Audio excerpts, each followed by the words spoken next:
Scientific verification of extraterrestrial life forms routinely arriving on Earth.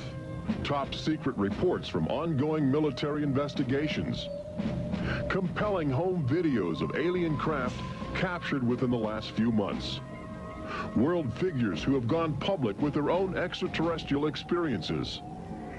The shocking history of government misinformation programs designed to prevent widespread panic. And personal accounts of those who have been abducted and studied against their will. It's happened to me, it's happened to my sister, and I believe my mother. My son looks me straight in the eyes, and he says, "They took blood out of you, Mama." They don't ask permission, they take you. But it's such an incredible secret, nobody wants to believe it. There is valuable scientific data that would prove once and for all that planet Earth is being visited by a highly evolved intelligence that is not from this world. Wait a minute. I've had enough. Stop it.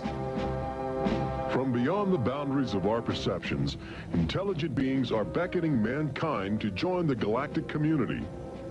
It's an invitation which is both wondrous and terrifying. This is the nature of alien encounters. Mankind has the unique ability to ignore the obvious, especially when the facts reveal a disturbing truth. We once believed the sun revolved around the earth. When Galileo demonstrated the reverse is true in 1634, he was charged with heresy and placed under house arrest for the last 8 years of his life. The charges were later dropped, 342 years later. Now, as we approach a new millennium, mankind is in the midst of the most profound event in history, actual contact with intelligent life from other planets. For nearly 50 years, officials have been documenting routine alien encounters here on Earth. And thousands of people have seen or experienced this alien presence. Yet many others still refuse to acknowledge the obvious evidence all around them.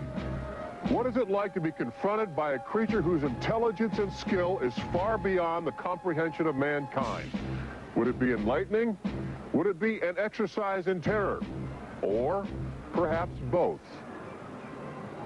Here in the new Tomorrowland at the Walt Disney World Resort near Orlando, Florida, these concepts are brought to life as guests experience their own alien encounter, a sensory thriller from Disney and George Lucas. We'll give you a sneak preview later in the show. But first, we must prepare you for the future with some shocking insights from the recent past. Alien ships seem to arrive in waves. And if the last few years are any indication, planet Earth is experiencing a tsunami of sightings.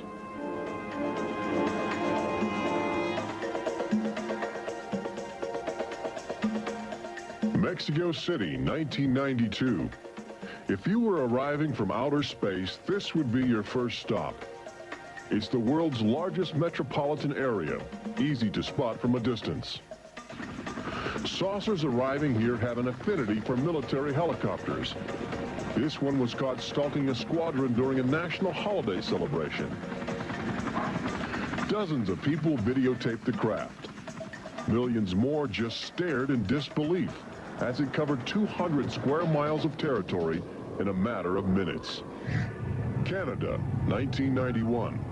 In a residential area just outside Ottawa, this alien ship was photographed landing in what appears to be a prearranged site. UFO investigators claim the structure of this craft reveals a technology previously undocumented. This sighting is known as the Guardian case, named after the pseudonym of the photographer who wishes to keep his identity secret to avoid harassment from local authorities uncomfortable with the notion of alien intruders. For the last few months of 1994 and lately in 1995, Gulf Breeze, Florida has been ground zero for alien encounters. Especially during the day, extraterrestrial craft have become common ornaments in the uneasy skies. Over those dunes right there. There she is right there. Oh my God. Residents of Gulf Breeze routinely aim their home video cameras at the horizon. More often than not, they capture an astounding alien display. Look, there it is. Right up there. Looks like an egg on top and an egg on the bottom. You would think these alien sightings would be front-page news. So why have they received almost no national attention? The answer is simple. For governments determined to maintain their authority, extraterrestrial contact is pure dynamite. There's beings from another planet. We don't know where they come from. We don't know what they're doing here. There's nothing we can do about it. Meet Captain Kevin Randall, retired Air Force intelligence officer, now a top investigator of alien encounters. Anytime a technologically superior civilization comes in contact with a technologically inferior civilization, the technologically inferior civilization ceases to exist. Not necessarily through conquest, not necessarily through invasion, but because the technology changes the underlying social structures of that civilization and it disintegrates. Those fears are reflected in a 1960 federally funded study by the Brookings Institution, which warned that public knowledge of alien life could cause civilization to collapse. So they began a policy of covering up and hiding the information, but they also began a policy of ridiculing, so that people who really see something are afraid to come forward. This isn't right to do the ridicule. I mean, a lot of people suffer. Retired Army officer Clifford Stone certainly suffered after he began private research into the UFO phenomena while still in the service. Well, I was given a lawful order while I was in the military to back off. I refused that lawful order. That resulted in me having to go to be psychoanalyzed, which kind of backfired on my command. But I was actually given a lawful order not to write to members of Congress without first getting it approved through my command, and not to talk to members of the media. Of course, I went out and violated all those directives simply because I felt they had no right, that I had a right. He also has determination. This collection of classified government documents represents years of determined effort by Stone to open the UFO files and offer fresh leads to investigators on the trail of the truth. It is not surprising that this book is making top military officials very uncomfortable. I think that some of the underlying concerns they have is the impact it will have on society as a whole if the information is ever released. And why have aliens chosen to visit our small blue planet, hidden on the distant fringes of an insignificant star cluster? Well, we invited them here. When we return, what is attracting alien visitors to planet Earth? Extraterrestrials take aim on America's military. A crashed saucer becomes a top-secret bombshell. The nation's capital becomes a cosmic crossroads. And later, how Disney Imagineers have designed a way to prepare humans for their inevitable alien encounter.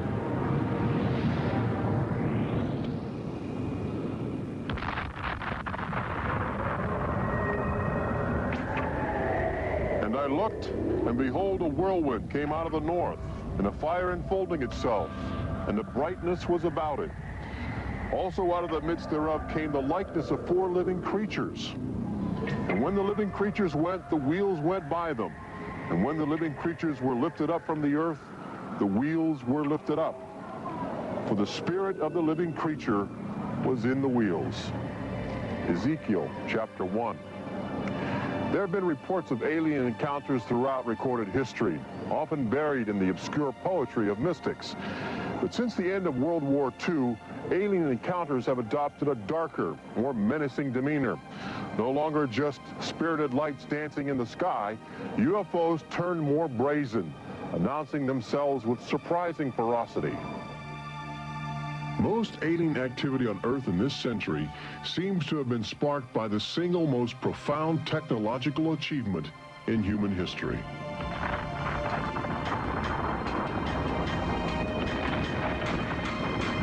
The atomic bomb did more than blow away every conventional notion of combat. It also saddled mankind with the awesome responsibility of life and death for the entire planet. But what the world didn't know in 1945 was that the atomic bomb's brilliant burst of energy would also be mankind's cosmic calling card, announcing to the universe that a technological society had evolved on a small blue planet in the backwaters of the stars. So as the world celebrated the war's end in 1945, aliens who heard man's atomic trumpet were already charting their course towards Earth, responding to our open invitation. As early as 1947, the large alien ships began to arrive, navigated by living creatures. Their advanced physics allowed them to traverse the galaxy and pierce Earth's atmosphere with amazing speed. The U.S. military immediately went on the alert against the unknown menace. Sightings were perceived as threats to the security of an America still reeling from the edgy consciousness of war, and the sightings were taking place all across the country. I glanced up and there were 3 flying saucers in a V with what appeared to be a dome on the top with, I can't be sure, but I believe I saw the sun glinting off of windows or observation portholes of sort. I think it was from outer space, but friendly. Army fighter planes are on patrol for flying saucers. Cameras installed to photograph them. Portland, Oregon, the area from which came the first weird reports. This flying saucer patrol shows how the Air Forces, while not putting too much stock in the mysterious things in the sky, are investigating. The control tower's in touch and on the watch. So are a whole lot of people these days. They're seeing flying saucers everywhere. Blocks of fantastic discs flying through the air. But the military finally had to admit that something was happening that they didn't understand, offering their first and only public statement on the UFO phenomenon. The recent sightings are in no way connected with any secret development by any agency of the United States. They weren't always called flying saucers. Some reports claim they resembled other household objects. The public was fascinated and anxious to make contact. But our official response remained aggressive, sometimes sparking deadly games of high-speed, high-altitude cat and mouse. National Guard Captain Thomas Mantell played that game and quickly became a grisly statistic. His last words, as Mantell soared at an altitude of 20,000 feet, are a chilling commentary on the power of the alien ships. I'm closing in to take a look. It looks metallic and of tremendous size. It's going up now as fast as I am. That's 360 miles per hour. I'm going after it. Moments later, Captain Mantell's mission had ended. Occasionally, the tables were turned. More than one alien craft crashed and was recovered for secret U.S. military research. The most famous case took place in July of 1947, just outside the community of Roswell, New Mexico. Famous because local officials openly admitted they had retrieved an alien ship before their commanders instructed them to keep the story confidential. What you can't explain, they reasoned, you must deny. July of 1947, the Army Air Forces at Roswell announced we had captured a flying saucer. You can say our government announced in July of 1947 they had a flying saucer. 3 hours later, they announced, no, it's really a weather balloon. The officers at Roswell made a mistake. But our government has come forward and said, yes, we had a flying saucer. Then they took it back. Any one of your viewers can go back to the newspapers on July 8th, July 9th of 1947 and just front page headline after headline that the government had captured a flying saucer. Don Schmidt from the Center for UFO Studies in Chicago is convinced that the Roswell case is the linchpin in America's ongoing alien cover-up. We have over 550 witnesses. They were there. They handled the debris. They saw the craft. They saw the bodies. They handled the crew members of that craft. And invariably, they all say, this was not from this earth. This is the actual site where the Roswell saucer was discovered, along with the bodies of 3 extraterrestrial missionaries who didn't survive the collision. The debris and the dead were impounded and taken away for top secret study. while a classified investigative committee called the Majestic 12 was organized by President Truman. And a government cover-up was initiated with a calculated disinformation campaign. The military, I know for a fact, has established what's called disinformation programs, officially sanctioned deception programs. This is covered by a regulation at Department of Defense level that's secret. This is the case with the unidentified flying objects. I cannot say that the Roswell incident was a cover-up, but I can certainly say that the government back then and today acted like it was a cover-up and has been subject to being accused of a cover-up. The flying saucer debris at Roswell was attributed to a downed weather balloon. There was no explanation for the alien body parts among the wreckage. Before long, other sightings were dismissed as optical illusions caused by electrified swamp gas, with elaborate demonstrations staged for newsreel cameras to back up the claim. But while the Pentagon refused to publicly admit aliens had arrived on Earth, their top-secret internal memos told a different story, even detailing the various ships and the creatures they had autopsied. Meanwhile, the American people fell in love with flying saucers, sensing something playful in their alien design. Before long, even the military seemed to fall under the trance of the UFOs. Government inventors began to mimic what they were seeing in the sky, in a strategy to stumble upon the secrets of advanced alien technology. These rare films chronicle those primitive efforts. At a symposium conducted by Princeton University, weird and wonderful flying machines developed for the Army go through their paces. The flying scooter, for instance, with only a 7-horsepower motor. Or this flying what have you. Just count your fingers after starting the fans.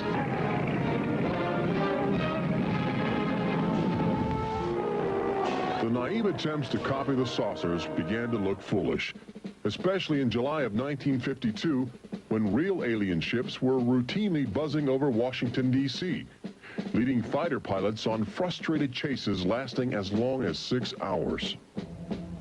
It was the first time since the War of 1812 that our nation's capital had been successfully invaded by a foreign power.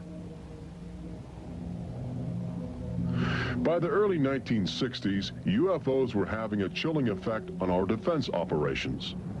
Their tremendous speed often caused them to be misidentified as incoming intercontinental ballistic missiles, putting American air bases on red alert. There needed to be some way for the U.S. and the Soviets to distinguish between nuclear attack and alien visitors. The weapon is installed in the Pentagon, but it's a weapon of peace. This is the teletype that will operate at the U.S. end of an open line to Moscow. This link, it is hoped, will help avoid misunderstandings that could possibly trigger a catastrophe. Now, a president could be in touch with the Russian premier in a matter of seconds. The hotline between Moscow and Washington was set up so they could go ahead and make last-minute pleas that we're not attacking you and you're not attacking us. The purpose for this was to ensure that a nuclear war would not be touched off by a UFO appearing on the scopes and being mistaken for enemy aircraft. The hotline eased some international tensions, but it didn't halt the interaction between the military and aliens, which continues to this day. November of 1975, essentially every SAC base in the United States was visited by UFOs.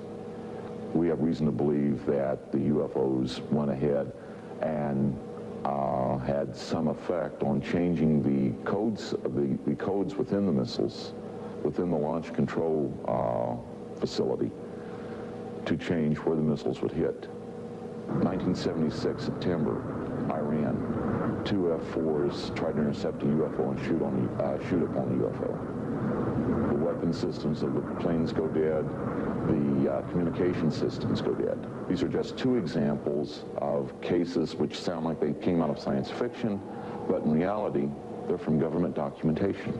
Documents released by the State Department. Main engines up and burning. September 1991. Space Shuttle Mission 48. Commander Clayton and his crew point their cameras at the planet's horizon for a live broadcast to Earth. Many viewers noticed an alien ship playfully cavorting around the shuttle at tremendous speeds. NASA still refuses to acknowledge the incident. But since that time, the space agency no longer allows public access to live unscrambled television signals from shuttle missions. Currently in 1995, the Federal Emergency Management Agency trains personnel with a manual that suggests techniques in communicating with extraterrestrials encountered in the line of duty. This document is in marked contrast to a federal law passed by Congress in 1969, which makes it illegal for any American to have contact with an extraterrestrial, punishable by a $5,000 fine and a year in jail. Ironically, both documents were composed by a government which refuses to publicly admit that there is intelligent life on other planets. Indications are that government, military, and scientific leaders will soon release nearly a half-century of official documentation of ongoing alien encounters on Earth. Perhaps they feel it would be too embarrassing not to reveal the truth before the truth reveals itself. But these FBI files acquired through the Freedom of Information Act outline nearly 50 years of UFO reports investigated by federal agents all across America. Overwhelming evidence that something sinister is at work. But look carefully. The torn pages, the ragged copies, the large areas blacked out in an effort to keep secrets locked away. If we are keeping information, which I am certain we are, from the American public on unidentified flying objects, then we're wrong. Government has an obligation to the people to tell the truth. No matter what that truth might be, the people have a right to know that planet Earth is being visited by a highly evolved intelligence that is not from this world.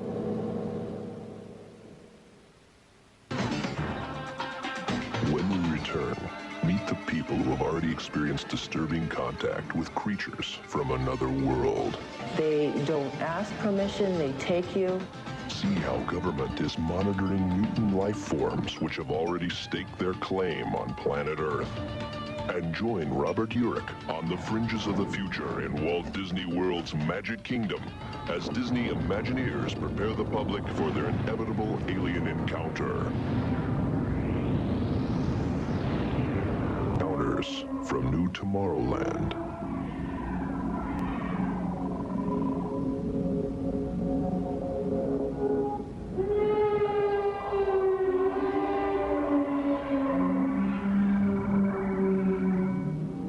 The fact is, everyone encounters alien life forms each day. We've just become accustomed to ignoring the evidence. We expect the first visitors from outer space to arrive in flying saucers. But there are new scientific suggestions that the microbiotic organisms, which routinely invade human bodies in the form of viral disease, may have extraterrestrial connections. These minute alien life forms may very well be the advanced invasion force, leading the way to test Earth's environment for more complex and determined creatures.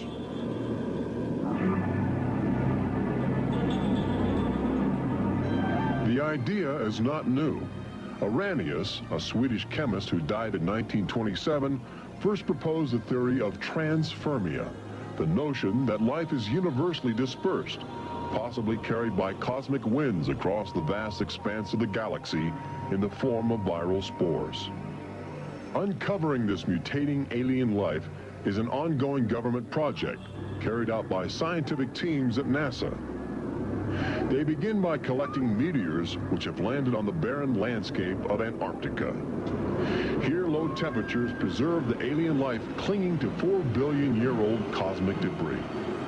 In a specially sealed clean room at the Johnson Space Center, these crude interstellar spaceships are carefully dissected to extract the biotic matter inside. Amino acids, a kaleidoscope of organic compounds, and the chemical catalysts of life are analyzed with sophisticated gas chromographs and mass spectrometers. Life is plentiful in the universe and eerily tenacious. Lately, scientists have found extraordinary numbers of unknown organisms which have gained a biological foothold where we once thought survival would be impossible. They grow in deadly ammonia gas. They are resistant to ultraviolet radiation. They thrive inside the radioactive cooling systems of nuclear power plants. And they can even survive the vacuum of space, reanimating themselves when air and water become available. Riding inside the stone cocoon of a meteor, life can travel virtually anywhere, and a good deal of it lands on planet Earth. But just as we explore the genetic package of alien life, visitors from space are routinely examining human specimens, abducting men, women, and children in order to conduct disturbing biological experiments. Very, very few people who've had the experience are willing to talk about it publicly. There is such a kind of ridicule factor. Bud Hopkins, researcher and author of the best-selling book Intruders, is America's leading investigator into the alien abduction phenomenon, and largely responsible for bringing the astonishing situation to the nation's attention. The most important thing about this, I think, in studying it is to realize that there are very distinct patterns. This is not just a box full of crazy experiences which are mutually contradictory. The patterns start this way. People are abducted first in childhood. When I go back into my memory, I don't know a day without them. And they are then re-abducted over many, many, many years. When I saw this light on the freeway, my first reaction was, oh my God, not again. I grabbed the side of my bed like, no, you're not gonna get away with this. You're not gonna get away with it this time. Then I feel lifted off of the bed, and the next thing that I remember is being on a table or a bench and these beings surrounding me.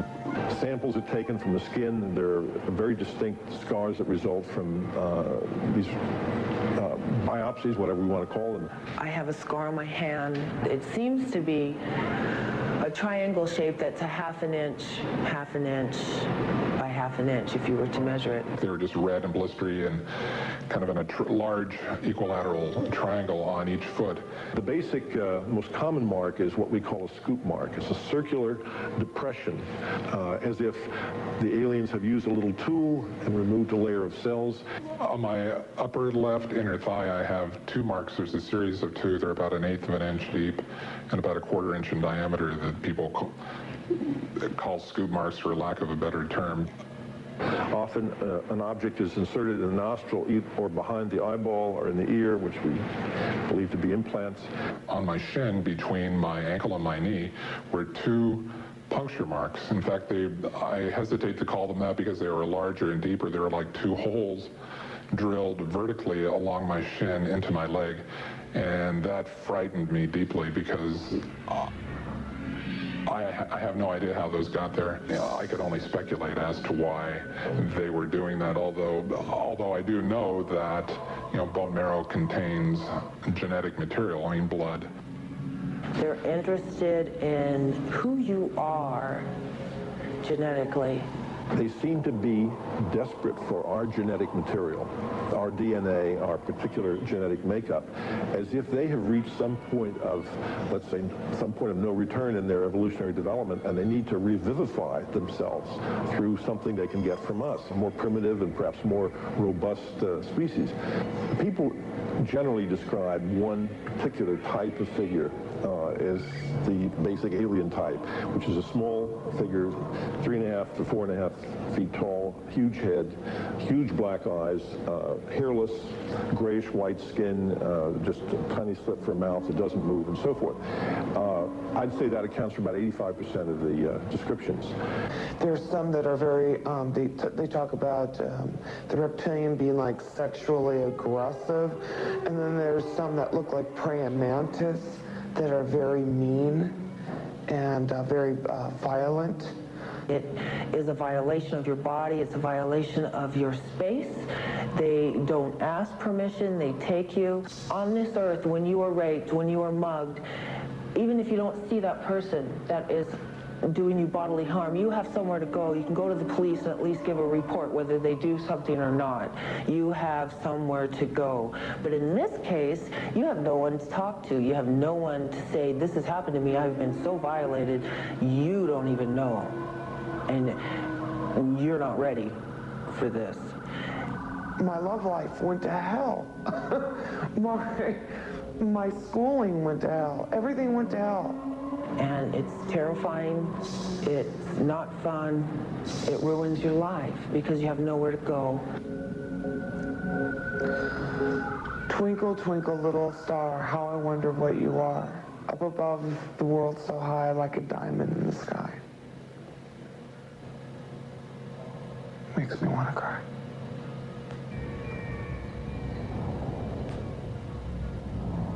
Part of the trauma involved in this is our government telling us that these objects don't exist. And I seem, and other members of my family, and other people seem to have these experiences.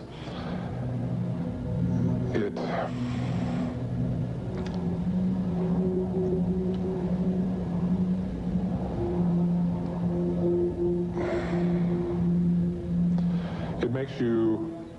makes you doubt your sanity. The range of people who have had abductions around the world, because it is a global phenomenon, is just, it's a total range. I've worked with people who are of Oriental backgrounds, African-American background, Hispanics. I've worked with one NASA scientist, a research scientist, who was an abductee, a police lieutenant from the South, doctors, lawyers. I mean, I've had, incidentally, 7 psychiatrists come to me because of their own personal abduction experiences. The phenomenon affects people from all walks of life. And it has a dramatic effect on families. Debbie and Terry know firsthand. Both are ongoing abductees with deep concerns about the chilling connections between aliens and their children. I thought this was mental illness. Then my son started speaking about little airmen coming into his room and taking us up, and there was even one point where he said, "They took blood out of you, Mama." He wanted guarding all the time. He wouldn't go to bed at night unless I slept with him. He was angry. And the other thing is he started setting traps. One night my husband came home from work and there's these little colored stones all over the garage. And Dale, my husband, said, "What is this for?" And he says, "Well, this is when the airmen come, they slip and fall on their butts." The interesting thing about children is a sort of innocence about their perceptions. I will present these cards of different heads, and there's Santa Claus, Batman, policeman, a clown, Ninja Turtle, an alien. What we do is to see how the child responds when we get to the alien face, and it can be extremely moving because I've seen children just collapse when they see the drawing of the alien, crying, hugging their fathers or their mothers in terror. Well, she was 4 years old, and she was past bedwetting and all of that behavior. She was beyond that, and she'd never wet her bed. And when we moved to Banning, she started having nightmares every night and wetting her bed. And a couple of weeks ago, she had a bunch of scratches on her face, and she didn't have them when she went to bed. I said, "What happened?" And it was funny. The only thing I could get out of her was that she asked me, "Do aliens hurt you?" And I went, "What?" And a woman told me, for instance, that her little girl, when she was first able to talk, would tell her about these nightmares of what she called the bugs coming in the room. And they were big bugs with big eyes. And again, there were some physical marks, all the surrounding evidence suggesting abductions. At one point, the mother, a few years later, was getting out of the car with her daughter at a shopping mall, and the Goodyear blimp was coming over. And the little child said, "Mommy, look, don't you remember when you and I were up in that thing with the bugs?" The last time I had a session, in that session I actually saw Lexi being escorted by 2 small grays. And it was very upsetting to me. I could not handle the fact that my daughter was being subjected to something that I had no control over. And when I think you have no control over something that you're so helpless, it's like your child's drowning or something and you can't save them. I feel like I'm going to go crazy because there isn't anything I could do for my son. I know. One of the most interesting things, too, from a child's point of view, has to do with the fact that communication is telepathic. One little boy drew on some drawings he'd made for me of the aliens. He put on the side of the head, each alien head, a gigantic ear, just one. And his mother said, "What's that?" And he said, "Well, Mommy, I know they don't have ears, but I put that there because, you know, they can hear everything you're thinking." When we return, Robert Urich takes you to the new Tomorrowland in Walt Disney World's Magic Kingdom, where Disney Imagineers are creating extraterrestrial excitement, preparing the public for cosmic contact with a virtual alien encounter.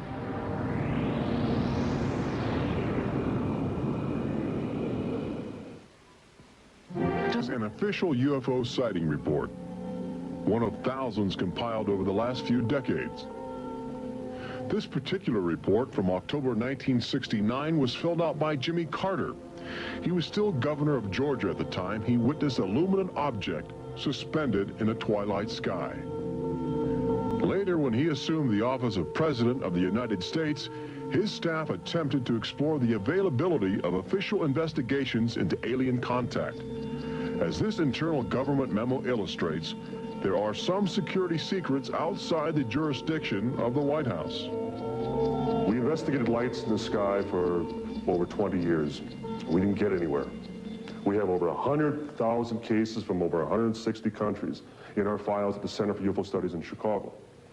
When you actually take the time to look at the official record, look at the classified, disclosed documents on the phenomena, and I'll guarantee you'll walk away saying, why weren't we told about this? And why were we told something else altogether?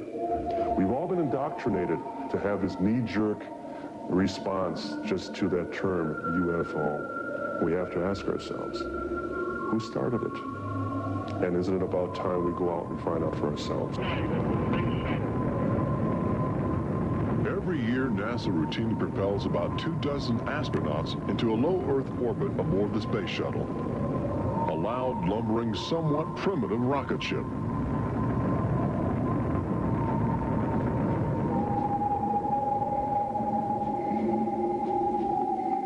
But most Americans will likely explore outer space aboard crafts of alien origin. Statistics indicate a greater probability that you will experience extraterrestrial contact in the next 5 years than the chances that you will win a state lottery. But how do you prepare for such an extraordinary event? Here in the new Tomorrowland at Disney World, scientists and Disney engineers have brought to life a possible scenario that helps acclimate the public to their inevitable alien encounter. Welcome to the new Tomorrowland Convention Center in the Magic Kingdom, where humans can enjoy their first taste of the future, as well as advanced extraterrestrial technology, and begin to understand the disturbing facets of alien intelligence. Access Technologies, an interplanetary manufacturing and marketing conglomerate, is one of the first alien firms to take advantage of this showcase facility in new Tomorrowland, introducing humans to technology which promises to seize the future. Today, guests are exploring the concept of teleportation, the ability to transmit solid matter or living creatures across the endless void of space. Inside this chamber, at the extraterrestrial alien encounter attraction, cosmic representatives will demonstrate the secrets of a brave new world. Utilizing the ominous device, two very different life forms will make contact via the teleportation process. Unfortunately, high technology can backfire if operated by careless hands. As the seat restraints lock into place and the power generators are activated by anxious extraterrestrials, these happy humans are about to discover a disturbing truth. When science fiction becomes science fact, the results could be terrifying.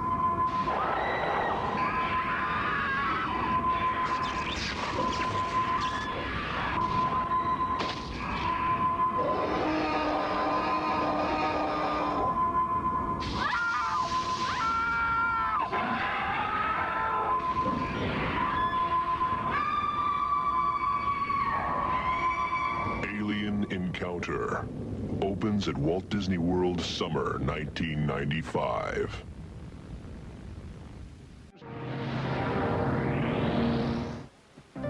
Planet Earth has always been a laboratory for alien life forms which can drop in from space or slowly mutate into bizarre fleshy organisms at our feet. Understanding the nature of these strange creatures from above and below is the greatest challenge of our age.